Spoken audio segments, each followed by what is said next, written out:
Hello guys, welcome back to the channel. Frankly, I feel really bad that the Nigerian Falcons lost that game against Brazil yesterday. It was a very slim margin. Brazil obviously winning 1-0, but I thought our girls, tried their best, even though they didn't perform up to the standard that we would expect them. Again, going into that match, we already knew that we were going to be the underdog, and Brazil were the team that had the advantage heading into that match. Obviously, from the start of the game, in my opinion, I thought we played really well. We had the possession, we controlled the game up until the 37th minute when Amunike scored that goal, receiving an assist from the veteran herself, Martha, who seems to be firing on despite her age. But again, for me, I felt that our coach Randy Wadum obviously listed a very strong team, for the Nigerian Falcons, lining the girls up in a 4-1-2-3 formation. Again, there are so many positives to take from this match, despite the fact that we lost the game. For me, I feel like the only negative from this match is the fact that our attackers need to be scoring goals. We don't convert our chances. We obviously had a number of chances that if we had converted, it would have been a different story, in itself. We lost a couple of chances. Brazil also had a couple of chances. They converted one and then, they lost the other ones. But that was the most important thing, converting your chances. We had a few of them, we couldn't convert it. Again, where I think we had a bit of issue as well is the fullbacks. That's the 2 and 3, because of the fact that we don't have a natural number 3. Coach Randy Wadum had to convert Alozie Michel to play the number 3 role, and even though she tried very much in her own capacity, because she's not a natural 3, we could still see that it needs improvement. That wing needs improvement because obviously the Brazilian side were just running riot through the wing backs that we had. And Okeke obviously played too. But in terms of our 5 and 6, I was very impressed, with Demehin and Ohale. They were really fantastic for that game. Even though you could argue that we were missing a bit of experience in that back line, and this is why I think we missed the likes of Ashley Plumter and Ebi Oname. If we had these girls, especially Ashley Plumter, it would have been a different ball game. I'm sure that our back line would have been much more settled than it was. We maybe wouldn't have considered any goal. But again, the major issue remains not scoring goals. Coach Randy Wadum obviously has a lot of job to do right now in terms of teaching these girls how to score goals.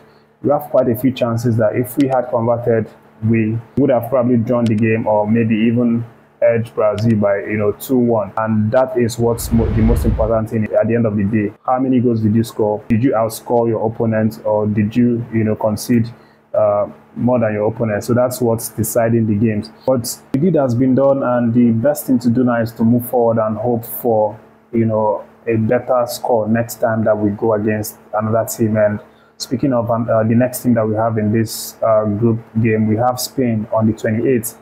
And you know that Spain are currently the world champions, and so it's going to be another tough game as well. And Spain actually played their own game in a separate venue against Japan, and they won Japan 2-1. They actually had to come from behind, from a goal down, to win that one. And this just shows you how strong Spain is. And of course, if we are going to get any result out of Spain, we are definitely going to have to play better than we played against Brazil. So this makes it even much more serious than the Brazil game. Personally, I think that Spain is a more technical team than the Brazil side. And if we go out there, performing like we did against Brazil, making too many error passes, too many mistakes in the back line, then we are going to be punished. That's for certain. Spain are going to punish us more than Brazil. But hopefully the girls improve, and then against Spain on the 28th, they're going to get the results. Everything is going on well in terms of the crowd, the support from Nigerian fans, who came out from Bordeaux, Nigerians who are living in France, and then the other ones, the other supporters who actually traveled from home. Everything is going really well. The atmosphere is good. The support is really massive.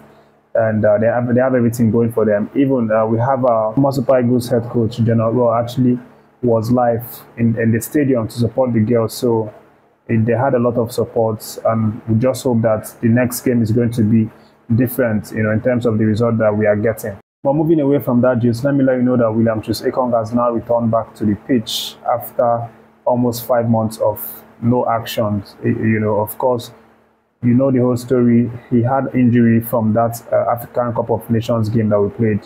And the last time he played any competitive game was in the AFCON final. That was in February. And then after that, he went to do surgery and then was recovering all through the many months, in between. But right now, he's now made his official return into competitive game, helping Poke defeat Borak 3-2 in their UEFA Champions League second round qualifiers game. And Ekong obviously had some really good minutes under his belt. He played for 90 minutes. He was superb, in terms of performance for Poke. And then he had 1 goal, which is really fantastic. We've always known that he is a goal-scoring defender. That's why we love him. He gets the important goal in difficult matches, and that's exactly what he did for his club side. For me, I feel personally happy with this news, because obviously we know how much we really miss this young man in the Nigerian Super Eagles setup. And I think his absence in that game, in the last 2 competitive games that we played, was very, very visible. It may in fact be the reason why we didn't get good results in these games. So it's really nice that he's obviously back now, and we just pray that he stays fit, remains in form until September, when we start to play our qualifiers for the 2025 African Cup of Nations, so that he can help us, guide our defense and possibly get goals. And then for the next update, guys, let me let you know that Amunike is edging really close to returning back as the head coach of Heartland Football Club, and the report is that the deal is almost agreed right now. But first things first, the club is going to have to secure their promotion back into the NPFL.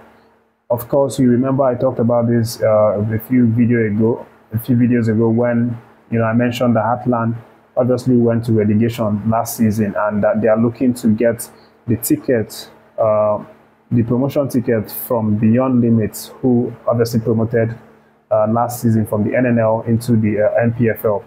But it's completely legal based on the reports, and it's something that's possible. So Heartland management, in conjunction with the state government, the Imo state government, who are partially or wholly sponsoring the team, I think they have a huge stake in funding this team. So they are looking at getting this ticket, which is predicted to be very expensive. And once they get the whole paperwork done, secure the tickets and the promotion into the NPFL, then Amunike is going to obviously sign the deal to become their coach ahead of this coming season to try and maybe help them win the NPFL. But the deal is that Amunike may not be willing to coach this Heartland side if they are unable to get this promotion ticket from Beyond Limits, because he doesn't want to coach in the lower division. That's the Nigerian National League, the NNL.